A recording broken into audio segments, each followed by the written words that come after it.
Hey, it's Nat. And Beck, two very different sisters who come together to reframe some of life's big and small problems. We're moms, writers. We have soft boundaries. We see the world differently, but we both lean into vulnerability together and with our guests because we like deep dives. So come with us. Let's reframe something. Writer Junot Diaz said, "When the world is burning, spending a little time with one's people, in our case, book lovers, is no small gift, precisely because the world is burning." So that's what we did with our live podcast recording a few weeks ago. We spent time with our people, fellow book lovers, and the extraordinary Emma Donoghue.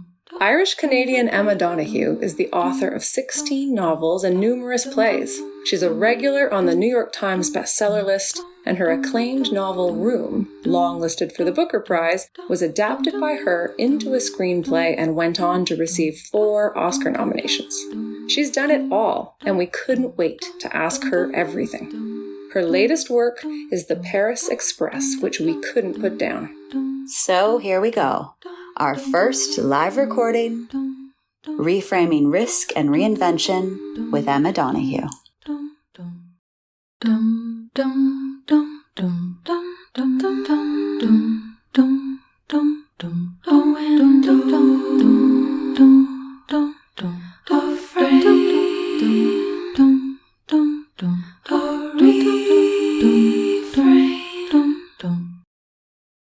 This book is about trains from the inside out as you reimagine 1895 French railway disaster. And I was just curious, just to start, now that the book is out in the world and all that train knowledge is so deep in you, what do you do with all that, everything you know about trains now? What do you do? Well, this may be a disappointing answer, but I'm sure I'll lose most of it because, you know, the brain is like those early forms of computer technology we used to use, like floppy disks, where, you know, the space was limited. And so for each book, I become an absolute obsessive on certain subjects, and then I have to make room. So yeah, sometimes when I'm publicizing a book, I get fuzzy on the details because I'm already on to the next thing or the thing after that. So right now, my head is entirely full of, say, Northern Irish immigrants to Canada in the 1840s, because I have a play coming up in Blythe about that. And then my brain is also full of pigeons for the next project. So trains are like 2 boxes behind. However, I'm still very interested in the trains. And indeed, before I wrote the novel, I knew nothing at all about trains. I just knew I liked being on them as a form of transport. I'm a nervous driver, so trains are ideal because I'm not the one in charge. But of course, by writing about a famous train crash like the Montparnasse derailment from 1895, it was a great way to get the combination of a dangerous scenario and the way trains, as a form of mass transit, bring together hundreds of people and in a way yoke the fate of all those people together. So yeah, I got very, very into trains with this particular novel. And women keep buying it for their train-loving husbands. Oh, is that what you heard? Actually, you made the trains really interesting. Like, I didn't expect to be so fascinated by trains. Like, the inner workings of it all, I was like... I mean, to write a book simply set on a train, you don't need to know how a train works. But I knew that some of my main characters would be the driver, the stoker of the furnace, and the 2 guards. And they really needed to know how it worked. Because one thing I learned from reading Émile Zola's famous novel about trains is that the company always put the same driver and the same stoker and the same train engine together. Those 3 needed to be intimate with each other, to know how each other worked. Because depending on, you know, the vagaries and the habits of your particular train, you needed to know how much extra coal and water she would need as you came up a big hill, that kind of thing. So it was like this intimate 3-way partnership. So I actually did need to know things like the stoker would always wear wooden clogs instead of boots so that his feet wouldn't go on fire because of all the embers on the little metal platform where he and the driver stood. So yeah, I actually had to understand the details. So I poured over many diagram on Wikipedia of, you know, steam and pressure and valves. And I also was so grateful to elderly British men who make videos of themselves restoring the train carriage. It's all very Thomas the Tank Engine, the mood of kind of benign, obsessive details, like, this is where I pull this handle, and I'd be watching the video and going, oh great, I didn't know how that handle got operated on. I couldn't tell from any of the written sources, but video got me there. Yeah. It's actually too bad your kids aren't little anymore, because you could have really channeled, like, shoo, shoo. So many fun nursery rhymes could have happened at the same time. Yeah, it's true. I suppose this was from research, the fact that first class would be further away from getting crushed if you had an accident. They tucked first class in the middle of the sequence of carriages so that neither a crash from behind nor in front would harm them. So they were like the debris in the sandwich, And padded. Yeah, exactly. Everything was padded and opulent and so on. Whereas in third class, there were tiny little holes in the floor that the company bored to make it drafty and uncomfortable in the hope that you would be forced to pay more for a second class. Yeah, a train is just such a living image of the unfairness of society. It's segregated, and yet they all are risking the same thing if the train crashes. So it's a nice combination of inequality and a unified fate. And I decided I needed a double danger. Like many of my books, this one is based on fact. So I really began with why did the train crash that particular day? And the reason I picked this particular accident to write about is that it crashed not because of some, freak, weather or anything, but it crashed because of speed, the need to stay on track. It seems to have crashed because that day it was delayed a mere 10 minutes by one rich asshole passenger, who basically asked if the train could make an unscheduled stop in his village near his country home to pick up his private train carriage. And that delayed them by 10 minutes. And, coming from Ireland, I was inclined to think, who cares? Of course it would be 10 minutes late. But no, in 1890s France, a 10-minute delay was unacceptable. So then the driver and the rest of the crew felt obliged to speed up to make up those 10 lost minutes. Because their bonus or their money. Yeah, their bonus. And the driver and the stoker could make up to 40% more every year if they stayed punctual, as well as not using too much coal and water. So the crash of that train is really a little sort of allegory of runaway capitalism and, the pressures of work, the pressure to please the customer, But I decided, to double the jeopardy by putting a bomb on the train as well. Yes, because when the crash happened, my sources were sort of 24 newspaper articles about this crash, and several of the journalists had asked the locals, what did you think when you heard that terrible sound? And several of them had said, oh, we thought it was a terrorist bomb. Even by the 1890s, this was already a kind of a routine hazard of big cities. And I thought, you thought what? So then I thought, how interesting if there had been a bomb as well, just to complicate it. It reads a bit like a kind of a caper. Has anyone ever said that? Because you sort of see it coming, but it's very satisfying. Like, oh, it's a bomb, and now the train is going to crash. You know what I mean? So it's very well done. I was really thrown quite early on in my research when I realized that most of us picture stories that happen on trains as kind of from Hitchcock on, right? So those trains may seem different to ours, but they're actually very similar in that you can move through the train. The carriages are all connected. There are corridors, there are bathrooms, and there are dining cars. But in 1895, trains had none of these things. So they were like separate little boxes, all tied together, but you couldn't move between them while you were in motion. And at first I was really stumped by that. But then I thought, I was thinking of it as almost like a musical chairs game. While the train is in motion, you have to stay in your carriage and talk to the people you're with. But at a stop, you can leap out and try and find a toilet or a sandwich or, in one case, some extremely speedy sex. So yeah, it was kind of like sit tight and then jump out, and sit tight and jump out. As with anything I've ever written, the limitations proved to be kind of liberating to the imagination. Once you get used to the terms of your book, like whatever it is, whether it'll be, I need to stay inside the brain of a 5-year-old, or I'm going to have dozens of characters, or, I'm going to, stick my characters on an island and not let them leave. All these limitations actually then make it easier to write once you've sort of leaned into it. I mean, when I was doing my MFA, there was always this caution that if you had more than one protagonist, you were creating an unnecessary challenge for yourself. So it was like, I've always wanted to do multi-perspective stories. I continue to do that, even though I have in my brain, this is not a good idea because you're making it harder. But in Emma's book, I think I counted 27 characters, and I don't know if you call them all protagonists, but you are very much defying that rule. There are no rules. This is true even in the film world, which is more known for its rules, because there are practicalities and there are financial limitations. But I remember when I was trying to make that leap into film writing in my 40s, to speak of risk and reinvention, I knew that my novel Room was some interest in making it as a film, so I thought, well, I'll do it fast myself before anyone can stop me. So before the book actually came out, I scuttled off to the library at Western because I lived down the road in London, and I got 20 books on screenwriting, and I was like, I'm going to tackle this myself and try and write a draft before any serious film professionals can come near me. So that's what I did. But as with the zeal of any new convert, I was really trying to follow the rules. So I was making sure my climaxes were in the right place in the act and so on. But then when I actually started working on the film Room with the wonderful Irish director Lenny Abramson, he was like, oh, forget the rules. He and I never talked about what page the climax should be on.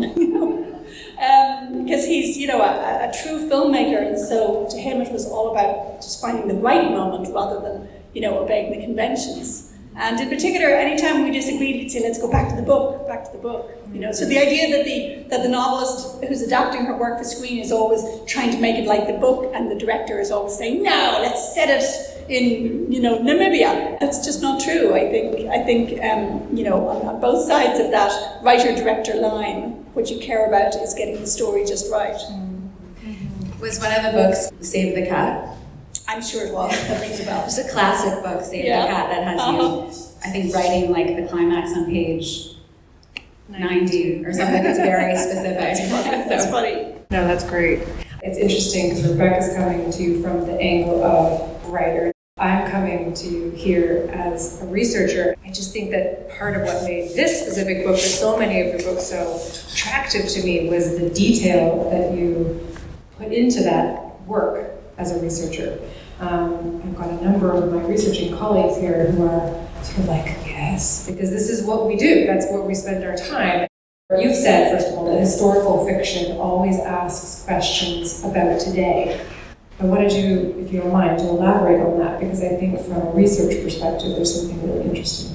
Well, I used to feel slightly self-conscious that, some of the characters I was creating in historical fiction were probably less typical of the time than they would be of now. A lot of us nowadays write novels about very badass women in the past, for instance. And, probably the past was not full of explicitly badass women because they would all have been burned as witches. So we have a certain bias towards the badass, the spunky, the fiery, the troublesome, rather than all this happy wives and mothers, But then I realized that's inevitable because, yes, what historical fiction or historical drama or historical filmmaking does is it's kind of a stretching out of your hand across those generations. It's always going to be a meeting between the mind of its writer and its modern audience and the past. And even if you're very scrupulous about looking for historical material, you're going to find the material that speaks to you. So I now don't feel embarrassed at all about the fact that what you end up will be a kind of a combination. And I don't mean on sort of a halfway point.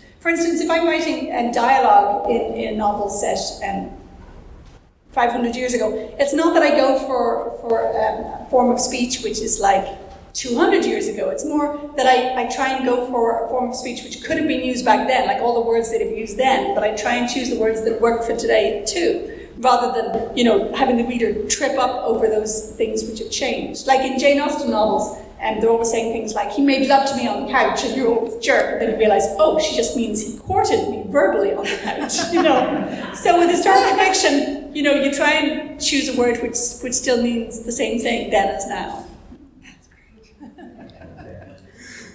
Actually, I kind of did a deep dive into your plays.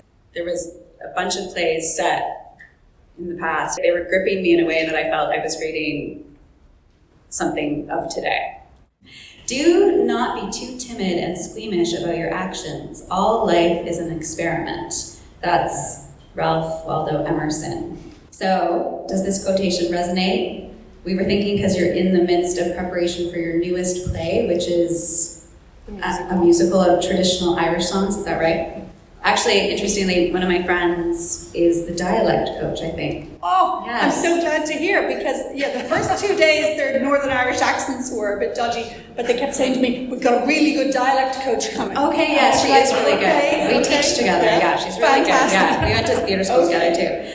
Well, so was there risk or experiment involved in this play for you? Yeah, because what do I know about music? You know, the musical element of this forthcoming play at Blythe, which is called The Wind Coming Over the Sea, it's entirely the fault of my daughter Una Ralston, because I'm just a word person, but Una is a musical theatre performer, and she's starting at Sheridan at the BFA in musical theatre in September. And because of her, I've gone to more and more musicals over the years, rather than just plays. And I suppose I just have got more and more charmed by the way they can. There's one particular thing about musicals I love. The song somehow enables you to leap over time and space. So you can have a song in a musical which starts with characters, on the quay in Belfast, and it might end up with them in Montreal 2 years later, and it can make that leap because the song sort of carries you. The song is a vessel. Whereas sometimes in straight plays, it's, there you are stuck in the words of the conversation, and it's a bit harder to make those leaps over naturalism and the sort of conventions of, how long the scene is lasting. But music just, allows you to pull away from the naturalistic while still keeping things very emotionally real. I've basically been watching more and more musicals over the years, and then the play of Room that I did with the wonderful Scottish director, Cora Bissett, she asked to put songs in, and I was a bit like, what? And then she said, I promise no jazz hands, okay? These will be songs that will be just the captive woman's sort of internal monologue, all the secrets that she can't tell her son because she's shielding him, And I found that in the play of Room, which Mirvish and the Grand put on here in Canada, I found it was the songs I loved best because they just get you into a more extreme state, So then when Blythe Festival asked me to write about Irish immigrants, I thought, well, I know that what they carried with them, in terms of heritage, music was a crucial part of that.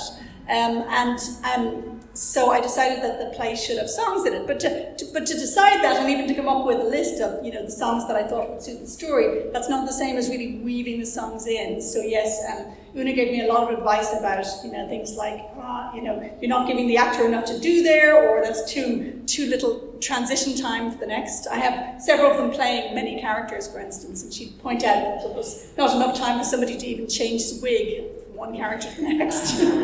So yeah, it's great when your children get old enough that you can actually start to draw on them for handy skills. Like I understand several progeny of both of you are staffing this event. Yes, serving spring rolls, Yeah. Although I was wondering if, would Reinvention look like jazz hands in your next piece? Could be. Your evolution. I honestly like to try new genres because I think with writing, especially if you've never had a real job and you've been doing nothing but this since your early 20s, I think trying new things is actually crucial because you could so easily settle into a pattern. And if you're a lead child and everybody loves your Jack Reacher novels, of course they're going to want one a year. But if you're writing literary fiction, I think where you're not offering the pure satisfaction of a certain murder mystery once a year, I think it would be fatal to start quoting yourself or echoing yourself. So by setting things in new times and places and trying new styles, I kind of force myself to feel like a beginner every time, which is, I think, extremely good for the writing. Yeah.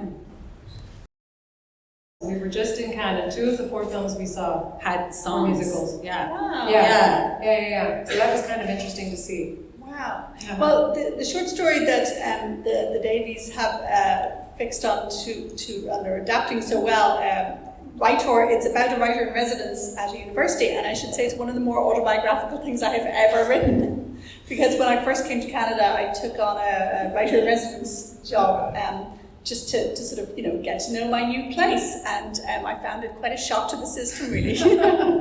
So I thought, well, if I make the writer in residence a man, nobody will guess it's me. So all the needy writers. Yeah, all the community writers who want to come and bask. And we're all needy writers, Yeah, whether exactly. professional or not, they're still. That's exactly it. Yeah. But the idea of celebrating shared commonalities. in that that's how that panel has been put together. Yeah. Is there sort of a flipping of the script in terms of difference that can beautifully emerge in conversations where people are brought together around assumed similarities? And that's interesting because I can see, like, if you're the one, writers of color have talked about being like the one on the panel. And so they get asked the race question, as if all the white people sitting there don't have a race. Or even sometimes if you're, a writer on the panel who's either a person of color or a lesbian, you'll be sort of asked about your work being political. I'm thinking everybody's work is political. We all choose what to write about, and we all choose what issues to highlight as important, but only minorities tend to be asked about the political side of things. So yes, sometimes when you do a grouping like that, you can all sort of relax into it because there's no burden of representation in any one of you. Yeah. When organisers say to you, are there any questions you don't want to talk about? I can never think of any because I'm really very happy to talk about any of my people, as it were, whether Irish writers or Canadian writers or women or lesbians. I'm pretty comfortable with them all. But I do remember back in Ireland, that pressure of representation felt like a bit of a heavy cape to wear because at the point where I was, starting my career in the early 90s, I was really one of the only Irish lesbians around. And so, I would be asked sort of, what do Irish lesbians think about this? And I'd be like, I don't know, I'm only one of them. I live in England, I'm out of touch. So that was a bit of a burden, but then I remember moving to Canada and I did my first interview on CBC Radio and they asked me about, my use of the past tense or the present tense in something I'd written, and I suddenly thought we're talking about the art, So I felt at last I was in a culture that was diverse enough that nobody was too worried about, whatever minority I was representing, that we could actually talk about the art as well as talk about the identity stuff. Yeah. Very cool. So Canada has basically been a great place for me to end up. I have not found the burden of representation to be too heavy here. Right. Yeah. So do you mind the question of what issues are you working through your writing? Or are you working through issues like your relationship with your father? Is that how do you feel about those questions? I feel sometimes I let people down because they think I'm going to be really messed up because of the situations of confinement in my work, especially since Room. I remember some old lady saying to me did you live it or just write about it? And I was like, I'm sorry, I just wrote about it. So I felt I was a bit of a parasitical author there, no, I was not kidnapped myself, ma'am. just researched somebody else's story. Yeah, I think sometimes when people have read a few of my books, situations that are very dark, like say in The Wonder, that girl who tried to live without food, and then they meet me and I'm all cheerful. So I feel I'm sometimes a bit of a letdown to them because my answer is not sufficiently psychoanalytic. Yeah. And sometimes I have to say to them, look, to be honest, situations where characters are limited in their freedom of movement, they're just easier to handle. It's like the locked room murder mystery.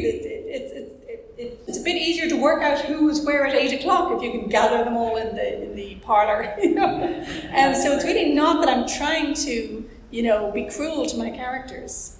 Though when I was researching Room in particular, there was a moment when I was trying to choose the furniture for the locked room that their captor would have chosen them. So I was on the IKEA website choosing everything that was the second cheapest, not the very cheapest because things had to last 7 years, but certainly no higher than second cheapest. And I suddenly realised I was being the monster, and then I thought the writer always, in a sense, is the monster, and that we do set up these situations for our characters to endure, and they're rarely situations of long, happy marriage or peaceful friendship or unadulterated sisterhood, are they? Because that doesn't make for good stories. If you two were in the story I was writing, one of you would say something tonight or somebody would drop some clangor which would cause deep and painful rift between you. I'm sorry, it's needed for the story. Yeah. And we have to run off with each other's husbands or something, right? It's awkward because they're over there. Well, in the story, maybe the husbands would run off together. Yes, we would think so. That would happen. Cheers to you for that one. Okay, what's that great series I was just watching? The shiksa who pairs up with the rabbi, but she and her sister do a podcast together. Yes. And there's enormous friction. What's it called? Nobody Wants This? Nobody Wants This. Nobody Wants This. It's a hilarious series. And the sisters, it's constant tension between them over the podcast because one of them is constantly undermining the love choices of the other. So that makes for better TV. Yeah, it's true. I was thinking how when we first started this podcast, we were trying to like create a bit more drama. So Nat was going to help me reframe all the hard things that had been happening for me. That's what we're going to do. And Nat was going to sort of solve me. And that lasted like an episode. Then I was like, I don't think I want to say anymore. I think that's it. So you have said I try to use memory and invention together. And that does sound like what you were just saying, like two hands engaged in the same muddy work of digging up the past. So would you say that is still your process? When I write about the past, I'm typically writing about the people who didn't have biographies written about them.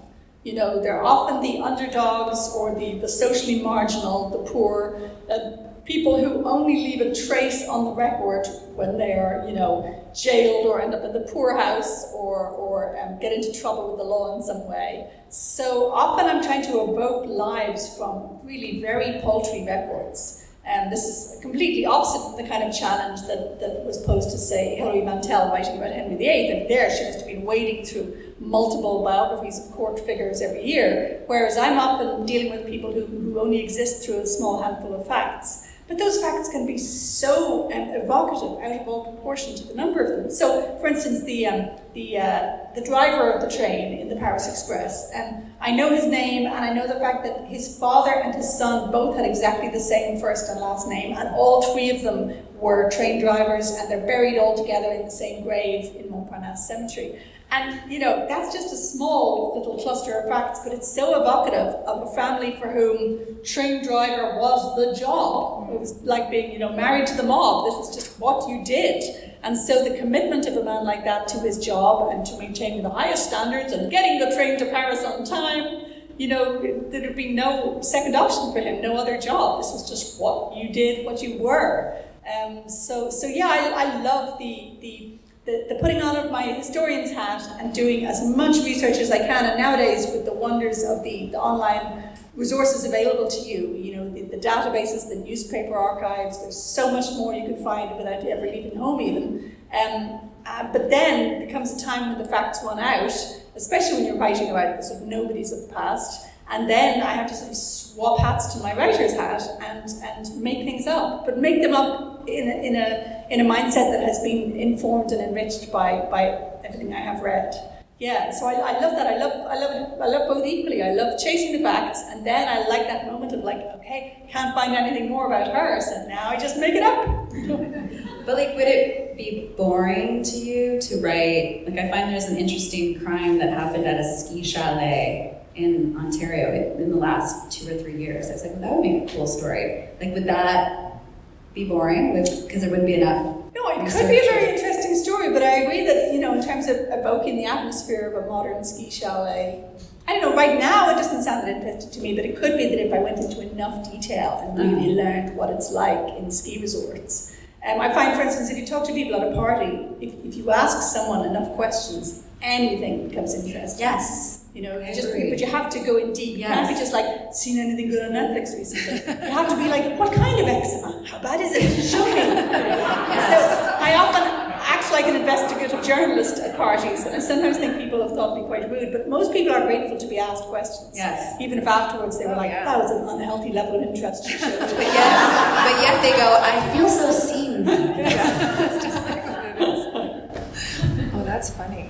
Rebecca and I do feel like we are really great party attenders. People like it when we come because we ask lots of questions. We don't always come away feeling like anybody's asked us anything. Yeah, how do you deal with that, Emma? But there could be something about not making people room. We might be asking all the questions, but yeah, how do you deal with them?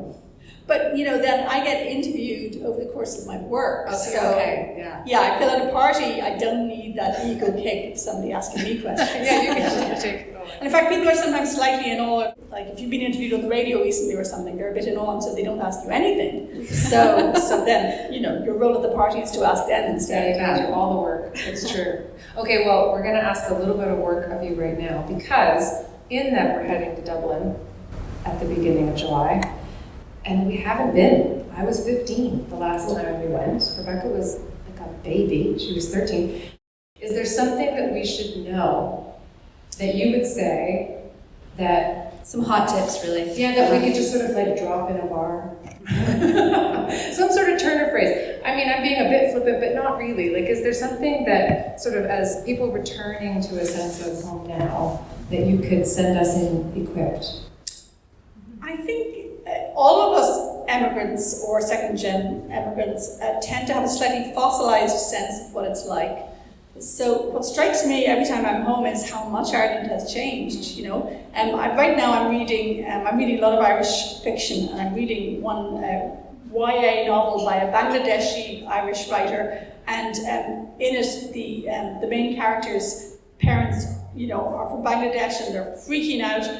Here is their daughter growing up in a world where, like, the Prime Minister can be gay. And I thought, wow, to have Ireland stand in as like, you know, the epitome of the modern world, the corrupt, you know, diverse, multicultural, pro-gay modern world, when the Ireland I grew up in felt like, you know, would never get out of the 19th century. So I think, yeah, realizing how much things have changed in Ireland is probably key. Will you be just visiting Dublin or the countryside as well? Galway. Oh, Galway is lovely, yeah. And one thing I love to do in Dublin is they have various good pub crawls. So there's a traditional Irish pub crawl where they lead you from pub to pub and they play you music in an upstairs room. And then there's a literary pub crawl as well where unemployed actors, you know, less actors, there are always so many of them who are unemployed. So it's very good for the tourist industry because the actors will lead you around from pub to pub and declaim scenes from Sing and O'Casey and so on. That helps. So when we send pictures back, you can all roll your eyes as we are channeling our fossilized pub crawl. Yeah.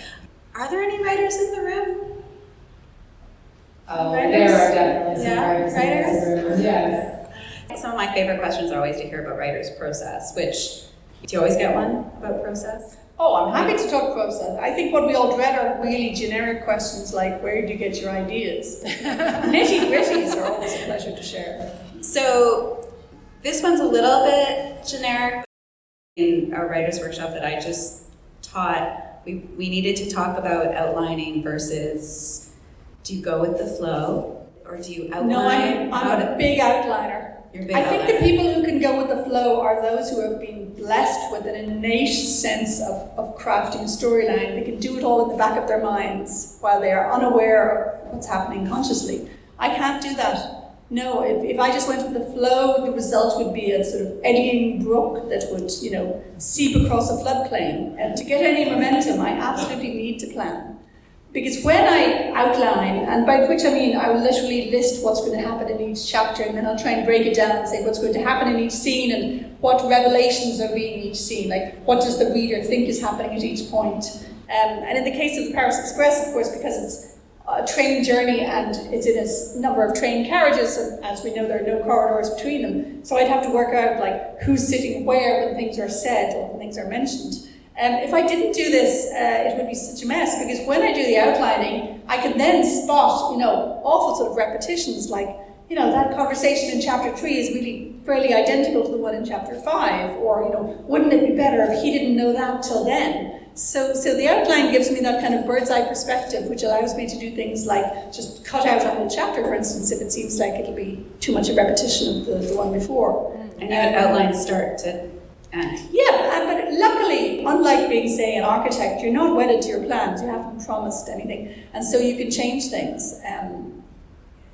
You know, in a way which would be much harder to do in some real world thing. So I have changed endings. I've changed my mind about things, or I've changed the order in which I show you scenes. So one of my novels, Frog Music, is about a murder. So I had it written in chronological order from like early in the summer to the autumn. And I found it was just taking too long to get to the murder. You know, because I knew that there was going to be a savage murder, but nobody else did. So it just seemed like a lot of French people getting drunk in the streets of San Francisco. So I decided, okay, we'll start with the murder, and then I'll keep cutting back between the lead up to the murder and the events after the murder. And so I just rearranged all the scenes. So yeah, you can change your mind about that kind of thing at any point. But having a plan makes it much easier not to feel panicky, because a novel is a hugely long thing. It's not like writing a poem, which you can do in an evening.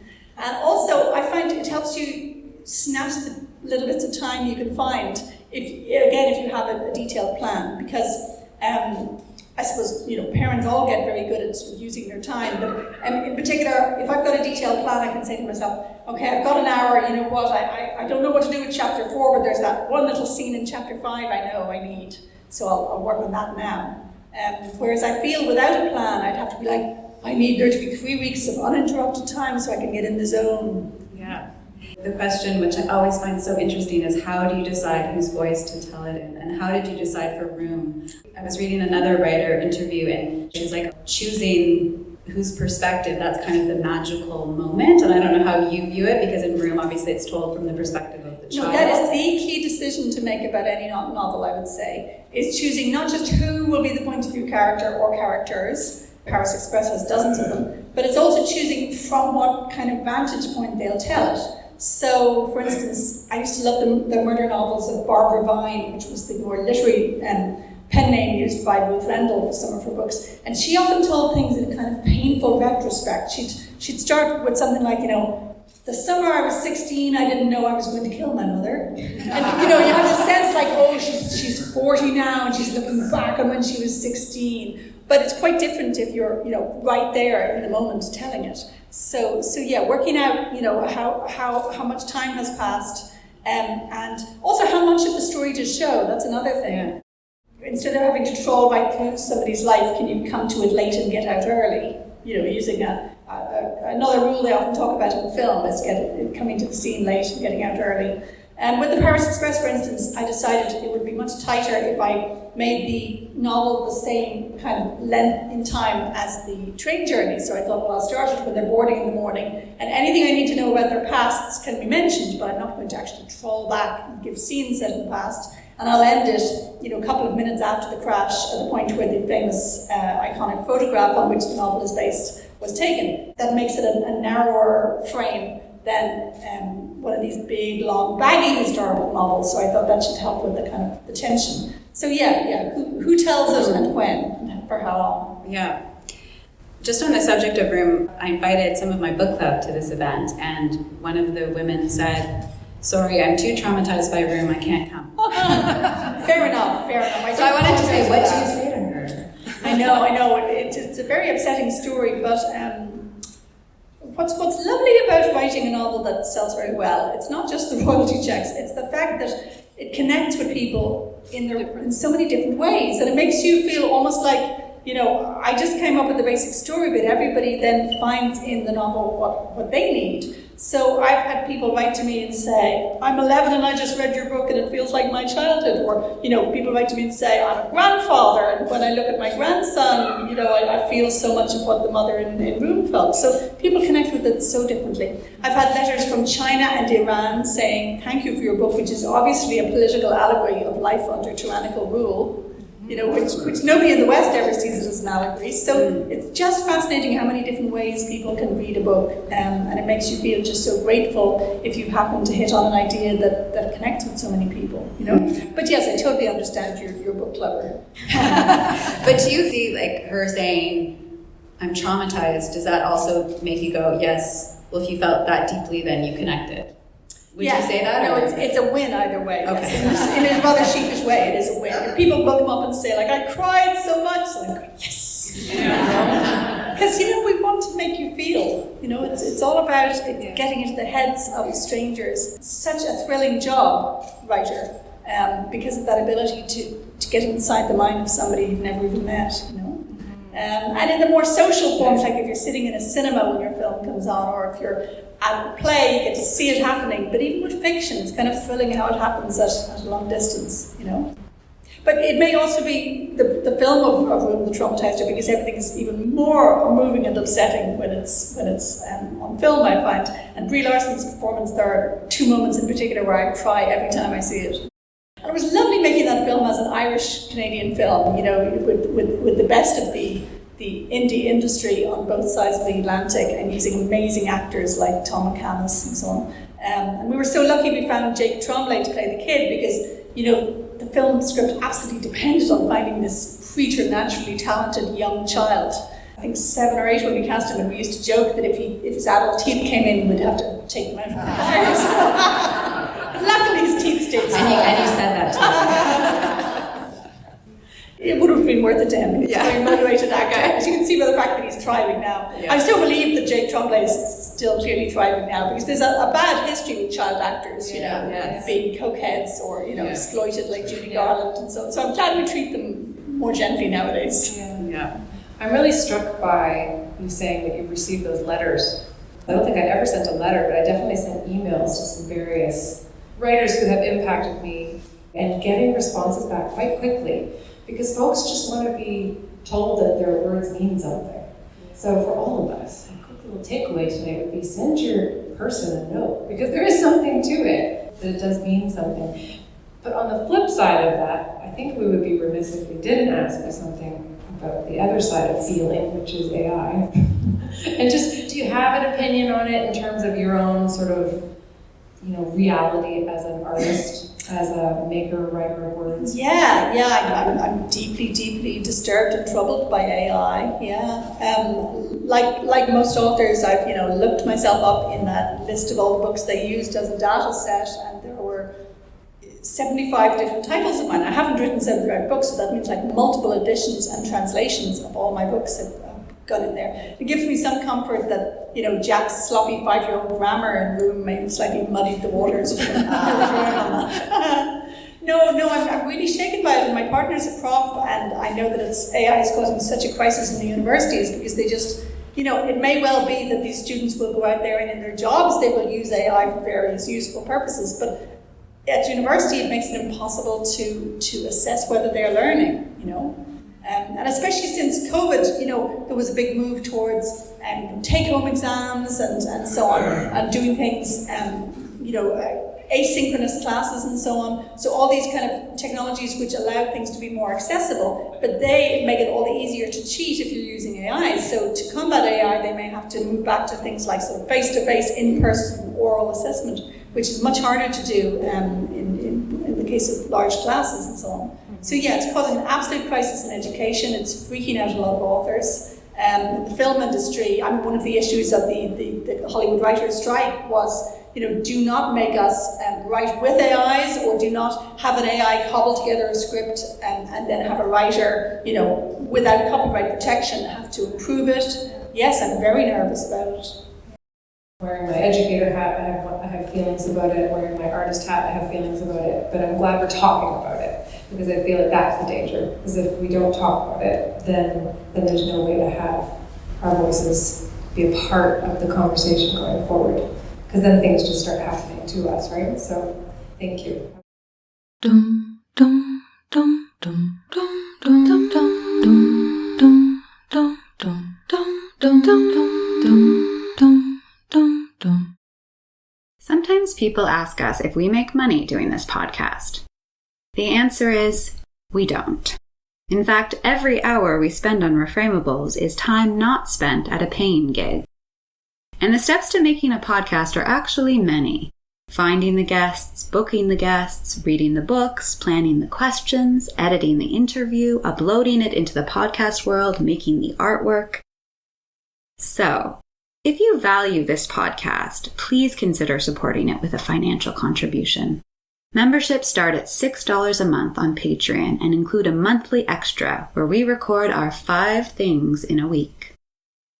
In this world, we have to support what we love, and with that support, an energy comes back to us. So thanks for going to patreon.com/reframeables and becoming a supporter. It doesn't really make a lot of sense to be making a podcast, but here we are, 3 years later, still doing it with your help. So go to patreon.com/reframeables. Now, on to the show. Dum, dum, dum, dum, dum, dum, dum. Okay, accolades, are they important to you still? Have they become less so, like as you get older?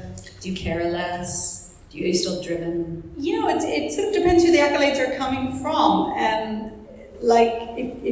If I ever win anything in Ireland, I find my kind of child self is going like, oh, they like me there in my home place. They haven't forgotten me. But on the other hand, any accolades from Canada, especially soon after I moved here in the late 90s, accolades from Canada made me think like, I'm a proper Canadian author. I'm accepted here. So yeah, they work not just as kind of abstract expressions of winning, but as acknowledgement from particular communities, you know. Yeah, they are very touching. And, you know, one thing I always remind people is that if you get shortlisted for something, you're not likely to win it, right? Because the shortlist is usually 5 or 6. So at the moment where they're announcing a winner, you know, the way not to get tense is just picture a dice rolling through there. You know, of course, it's not likely to land on the 6. You know, what are the odds? 1 in 6. You know? So always remind yourself that just getting shortlisted was the real victory, because then you've been part of the conversation and people have been hearing about your book and so on. Yeah.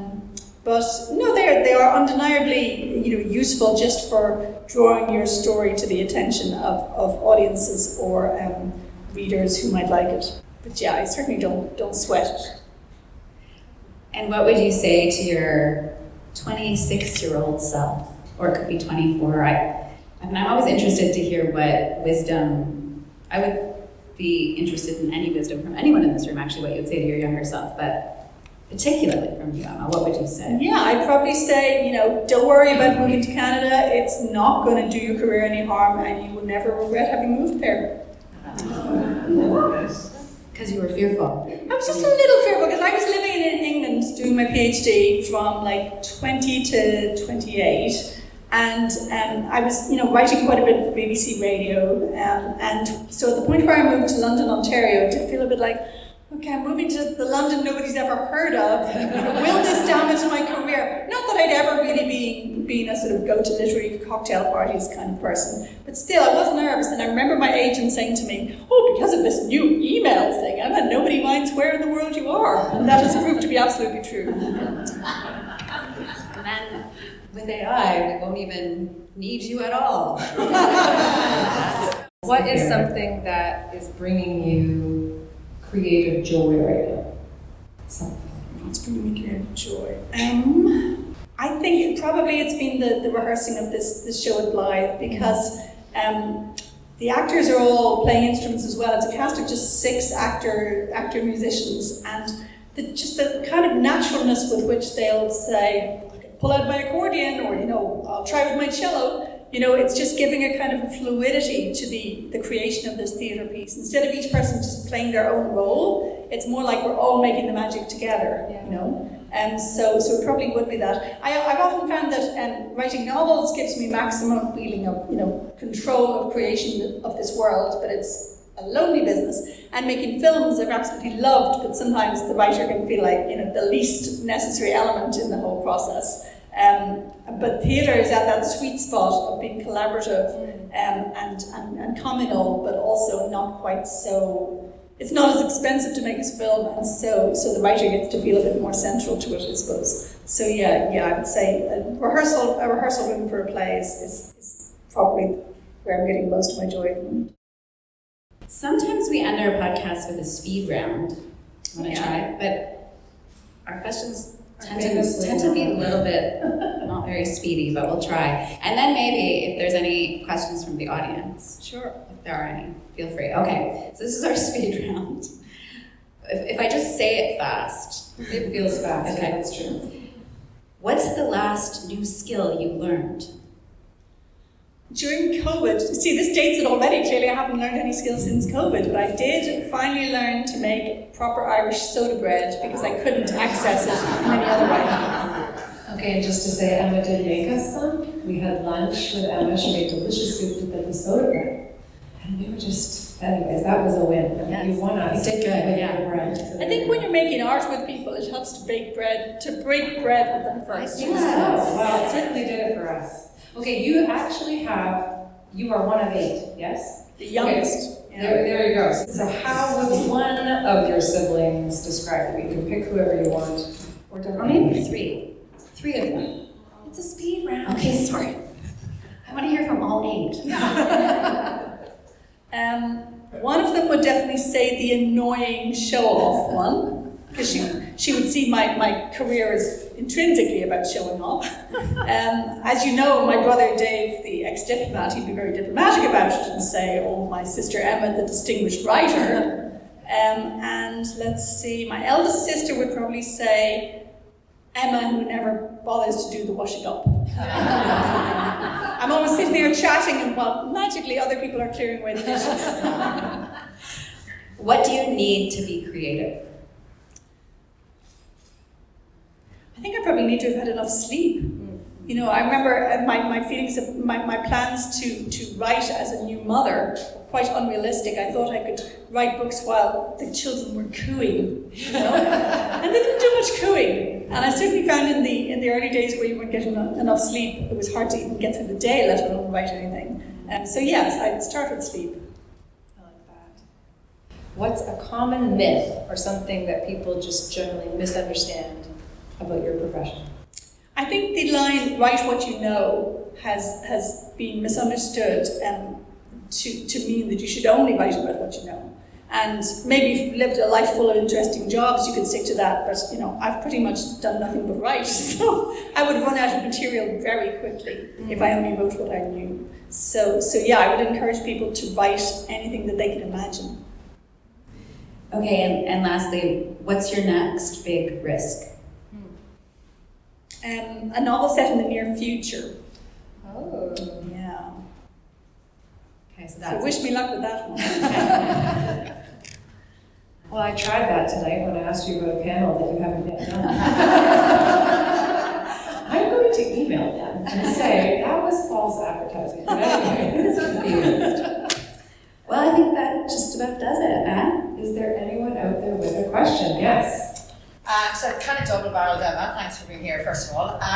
Do you read for pleasure yourself, or do you find it a chore? And it's leading into the real question I have is, do you ever either write about fictional characters or read about a fictional character and then wonder next year going, I wonder where they are, like what are they doing today? Do they stay with you?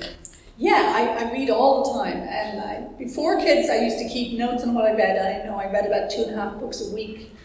Those days, it's probably not quite so much now, but yes, I read all the time.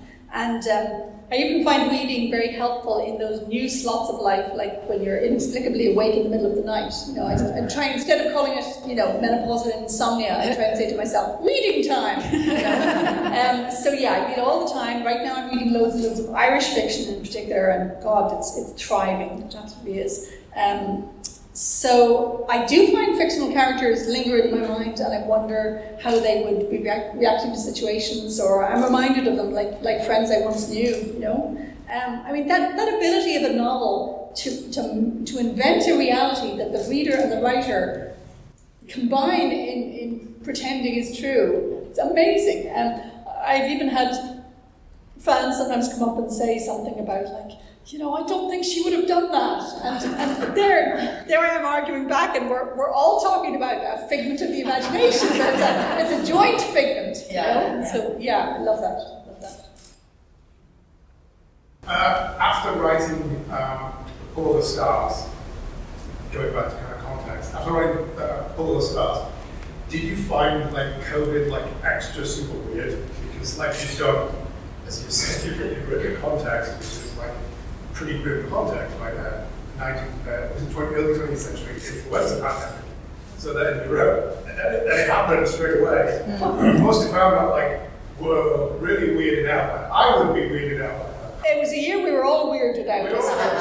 But yeah, I completely misunderstood the situation, because I'd written this novel about, yes, the flu pandemic of 1918. And I sold the novel in 2019, it must have been, and then it was meant to come out the following autumn, I think. And then when COVID happened, I thought, oh, well, nobody's going to buy my novel now, because the last thing people want is to read about, you know, previous illnesses. But strangely enough, my publisher said, no, they'll want it, let's bring it out fast. And I felt rather indecent to be trying to sell something on the back of COVID. But they kept saying, like, oh, it'll be a testimony to the importance of healthcare workers. And I was like, okay. So we got it out very fast. It was copy edited by an emergency room doctor copy editor. She does those two jobs. She was actually in COVID wards and then hurrying home to pull up the stars and to catch some of my medical errors.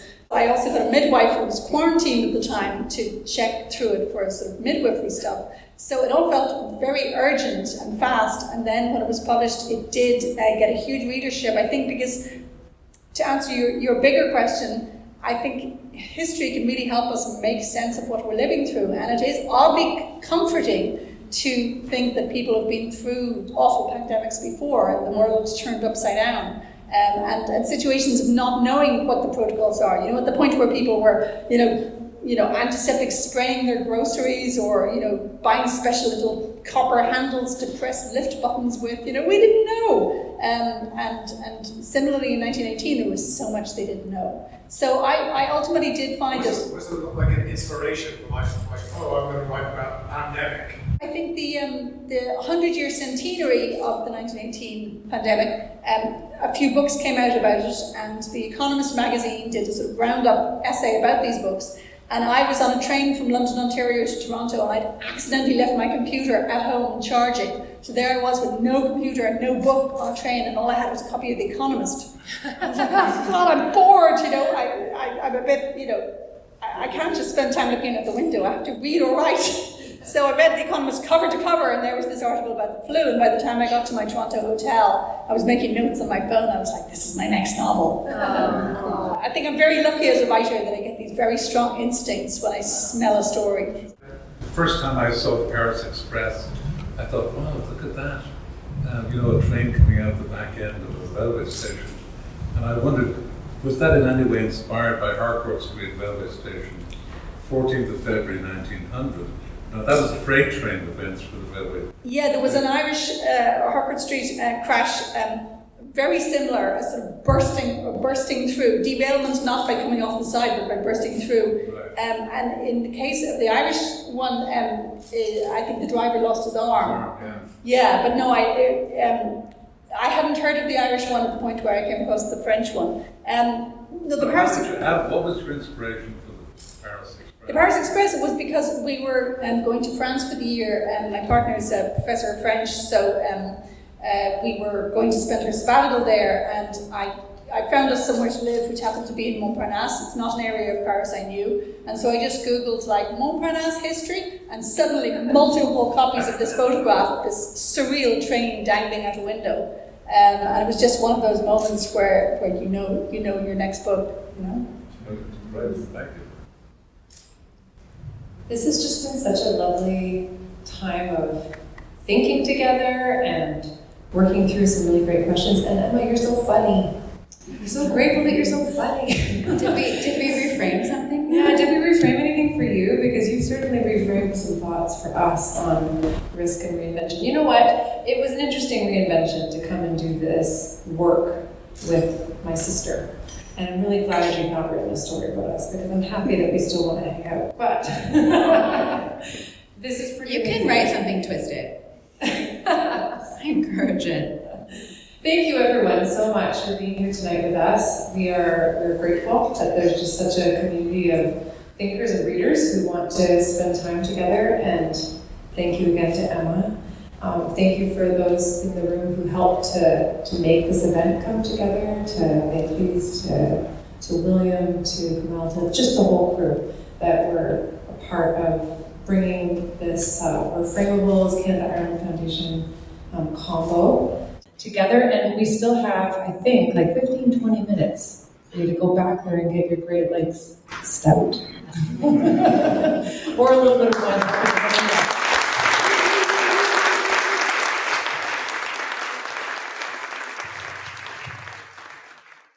Dum dum dum.